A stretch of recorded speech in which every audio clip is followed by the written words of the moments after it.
அண்ணா order ready ஆகிட்டா. என்ன number தம்பி? 5698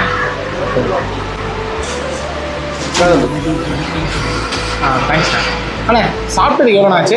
அவ்வளோ தம்பி பணம் இருக்கட்டும் வேண்டாம் போய்ட்டோம். அண்ணா சாப்பிட்டதுக்கு காசு வேணான்னு சொல்லிட்டீங்க, என்னால் நம்ப முடியலண்ணே. இது கடவா நிலவான்னு கூட தெரிலண்ணே. அண்ணா 150 ரூபாய்க்கு சாப்பிட்ருக்கேண்ணே, என்ன வேணான்னு சொல்கிறீங்க? 150 ரூபாய்க்கு சாப்பிட்ருக்கேன், ஒரு லட்ச ரூபாய்க்கு சாப்பிடல. போய்ட்டோம் ஆர்டர் லேட் ஆகிட்டு இருக்கும் போய்ட்டோம். அண்ணே நிறைய இடத்துல ஹோட்டல்ஸ்லாம் சாப்பிட போயிருக்கேண்ணே.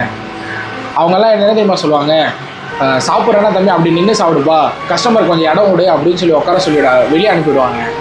தம்பி இங்கே நான் உன் இடத்துல இருந்திருக்கேன். நானும் ஜொமேட்டோ வேலை பார்த்துருக்கேன். இந்த கேட்டரஸில் ஈவெண்ட்டில் போய் தட்டை எடுத்து நிற்பாங்க தெரியுமா, தட்டை எடுத்து அந்த வேலை பார்த்துருக்கேன். எல்லா வேலையும் பார்த்துருக்கேன் தம்பி. நான் ரொம்ப கஷ்டப்பட்டு தான் இடத்துக்கு வந்திருக்கேன். சொல்ல போனால் நான் நிறைய ஹோட்டலில் பார்த்துருக்கேன். எப்படி தெரியுமா, இந்த ஜொமேட்டோக்காரங்களை கடைக்குள்ளே விட மாட்டாங்க. வேறு சில பில்டிங்கில் அவங்கள ஏறி தான் ஆர்டர் கொடுக்குறோம். லிஃப்ட்டில் விட மாட்டாங்க.